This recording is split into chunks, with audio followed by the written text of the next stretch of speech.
Olá pessoal, eu sou o farmacêutico Expedito Júnior e hoje daremos continuidade às aulas do sistema reprodutor feminino e hoje estudaremos a anatomia funcional desse sistema. Então preste muita atenção. Inscreva-se no canal ou entre pelos grupos de WhatsApp para tirar suas dúvidas aqui nos comentários e não esqueça, após a videoaula temos uma atividade. Bons estudos!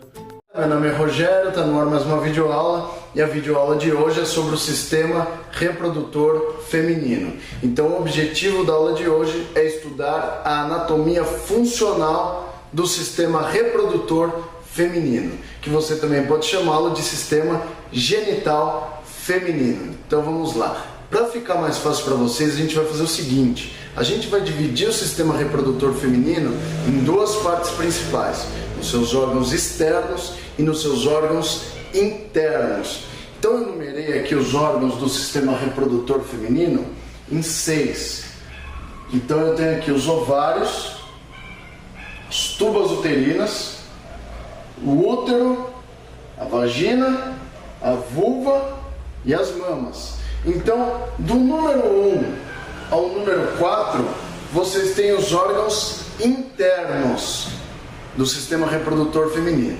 O número 5 representa os órgãos externos e o número 6 representa um órgão acessório. Tudo bem? Então a gente vai estudar o sistema reprodutor feminino em órgãos internos, externos e acessório. Tudo bem? Então vamos lá. Para começar, vocês têm que lembrar que o sistema reprodutor ele tem seus órgãos e esses órgãos são caracterizados como órgãos vitais. Por quê? Porque eles garantem a perpetuação da espécie humana. Portanto, eles precisam ser protegidos por uma caixa forte de tecido ósseo, que é a pelve. Então a pelve, que é aquele osso que tem aqui no quadril, ele protege os órgãos internos, tanto do homem quanto da mulher. Por quê? Porque os órgãos vitais devem ser protegidos por ossos. Assim como o cérebro é protegido por um capacete, assim como o coração e pulmões são protegidos por grades, a gente tem aqui os órgãos internos protegidos por uma caixa bem forte, que é a pelve. Tudo bem? Maravilha. Então, para começar, a gente vai começar estudando dos órgãos internos. E o órgão mais importante do sistema reprodutor feminino são os ovários. Vocês têm 2 ovários, um direito e um esquerdo. Os ovários são órgãos importantíssimos para o processo reprodutivo da mulher. Por quê? Eles têm 2 funções primárias. Uma função é reprodutora, a outra é endócrina. Portanto, você pode enquadrar os ovários como órgãos flex, certo? Porque eles participam tanto do sistema reprodutor quanto do sistema endócrino. Do ponto de vista reprodutor, os ovários são importantes porque eles formam os óvulos, ou seja, eles produzem os óvulos e depois os amadurecem. Você já nasce com todos os seus óvulos prontos. Você tem cerca de 100 a 150 mil óvulos em cada ovário. E a partir da primeira menstruação, que é chamada de menarca, você começa a amadurecer um óvulo todo mês. Então todo mês você amadurece um óvulo no processo reprodutivo, ou seja, do ponto de vista reprodutor, os ovários são importantíssimos para produzir e amadurecer os óvulos e posteriormente lançá-los nas tubas uterinas. Tudo bem? Então essa é a parte reprodutora dos ovários. A parte endócrina é a parte dos ovários que produz os hormônios sexuais femininos, que são o estrógeno e a progesterona. Então o estrógeno e a progesterona são os principais hormônios da mulher e são produzidos aqui dentro dos ovários. Então é por isso que os ovários são órgãos muito importantes, tanto do ponto de vista reprodutor quanto do ponto de vista endócrino, portanto é um órgão flex, beleza? Então essa é a função primária dos ovários. Seguindo aqui os ovários, vocês têm as tubas uterinas.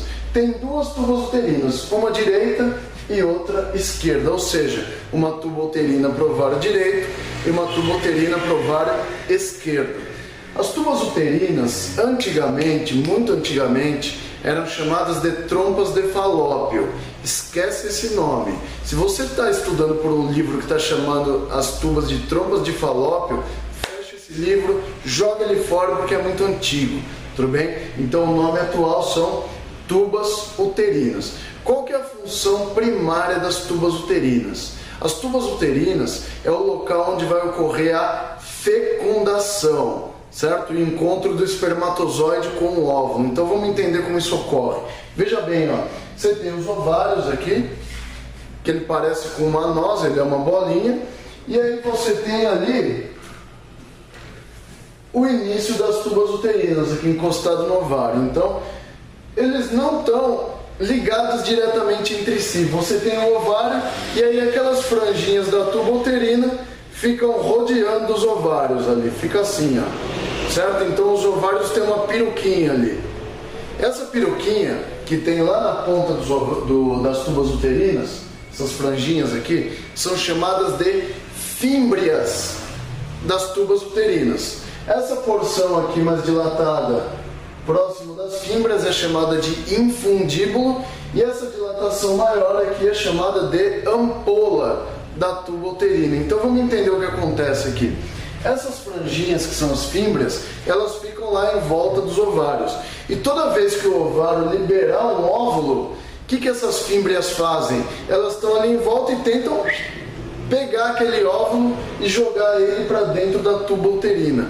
Por quê? Porque é aqui no interior das tubas uterinas que vai ocorrer a fecundação. Por quê? Se essa mulher teve uma relação sexual, aquele espermatozoide vai vir nadando pelo útero, nada pelas tubas e encontra o óvulo ali nas tubas uterinas. Então a importância das tubas uterinas do ponto de vista reprodutor é o local onde ocorre a fecundação. E a gente tem que lembrar o seguinte, ó, essas fímbrias são um tipo de epitélio ciliado, igual tem aqui dentro das tubas uterinas, que são tubos. Então aqui dentro da tuba uterina também tem cílios, e os cílios eles promovem o movimento dos óvulos em direção ao útero. Tudo bem? Então aqui dentro das tubas é igualzinho essas fímbrias aqui, então tem cílios bem pequenos. Então quando o óvulo não for fecundado, ele vai migrar para o útero para sair na forma de menstruação. E quando ele for fecundado, ele vai vir até o útero também e se implantar na parede do endométrio. Por quê? Porque a parede interna das tubas ela é cheia de cílios que garantem os movimentos dos óvulos e condução deles até o útero, tudo bem? Então essa é a importância das tubas uterinas do ponto de vista reprodutor. Esse outro órgão aqui, onde as tubas uterinas desembocam, é o útero. Você tem um útero. O útero parece uma pera virada de cabeça para baixo assim, onde a bundinha da pera lá em cima é chamada de fundo do útero. Aquela parte mais gordinha da pera é chamada de corpo do útero, e essa porção terminal aqui é chamada de colo do útero. Vale a pena salientar que aqui no colo do útero ocorre frequente infecção por um vírus chamado HPV, que é o vírus do papiloma humano. Esse HPV, posteriormente, pode gerar um câncer de colo de útero. Então você, mulher, faça o exame do Papa Nicolau frequentemente, porque isso pode, posteriormente, gerar um câncer de colo. Então não deixe de fazer exames médicos periódicos, porque a prevenção é o melhor remédio. Então a gente dividiu o útero anatomicamente em fundo, corpo e colo. Só que a gente vai dividi-lo também em camadas, que são as camadas que ficam enroladas no útero. Então a casca da pera, aquela parte de fora da perinha, que é o útero, é chamada de perimétrio. Quando você ouvir a terminologia métrio, isso significa útero. Então o perimétrio é uma membrana de tecido conjuntivo forte que reveste externamente o útero. No meio vocês têm uma camada forte de músculo que é chamada miométrio, que é feito de músculo liso. E na parte interna do útero tem o endométrio, que é um tecido epitelial bastante esponjoso. Tudo bem? O que vai importar para a gente aqui é o miométrio e o endométrio, certo? O miométrio, qual a importância dele? 3 são as importâncias do miométrio. A primeira, durante o orgasmo você tem contrações fortes do miométrio. Essas contrações que ocorrem durante o orgasmo, elas facilitam o movimento dos espermatozoides para o seu posterior encontro com os óvulos lá nas tubas uterinas. Então ele ajuda no movimento dos espermatozoides. 2. Se aquele óvulo não for fecundado, ele vai migrar até o útero e aí ele vai ser descamado junto com o endométrio, na forma de menstruação. Então as cólicas que vocês sentem durante a menstruação nada mais são do que a contração do miométrio. E durante o parto a mulher tem contrações e essas contrações são contrações do miométrio, são contrações miometriais também. Então o miométrio tem 3 funções. A primeira é ajudar o espermatozoide a chegar lá, a segunda, expulsar a menstruação, e a terceira, ajudar o neném a nascer durante o parto. Tudo bem? Então essas são as funções das contrações uterinas.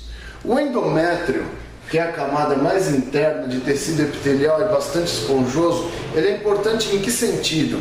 Então veja bem, se aquele óvulo for fecundado nas tubas, ele vai migrar pelas tubas uterinas e se implantar na parede do útero. Só que ele vai se implantar na parede do endométrio, que durante a ovulação ela fica mais espessa e vascularizada. E aí quando aquele óvulo fecundado chegar aqui, ele vai grudar na parede do endométrio, aí o endométrio abriga ele e posteriormente o endométrio formará a placenta, que vai conferir nutrição para o desenvolvimento e crescimento daquela criancinha lá dentro do útero. Então é importantíssimo que o endométrio ele esteja espesso durante a ovulação para abrigar aquele óvulo que foi fecundado, e aí ele formará a placenta. Beleza, galera? Então é importantíssimo entender essas funções do útero. Tudo bem? E aí você está se perguntando, Rogério, a criança vai crescer dentro do útero? Vai. O útero cresce, ele é bem elástico. É que nem uma bexiga. Você consegue encher bastante a bexiga e depois ela murcha e volta à sua posição normal. Tudo bem? Então é aqui dentro que o neném vai crescer e depois que ele nasce, o útero ele volta à sua posição inicial, porque ele também é bastante elástico. Beleza, galera? Maravilha. Então se você entendeu até aqui, vai ficar fácil o restante. Depois do colo do útero aqui, vocês têm a vagina. Isso mesmo, amiguinhos. A vagina é um órgão interno. Se você está chamando isso aqui de vagina na sua vida, você precisa mudar os seus conceitos. Por quê?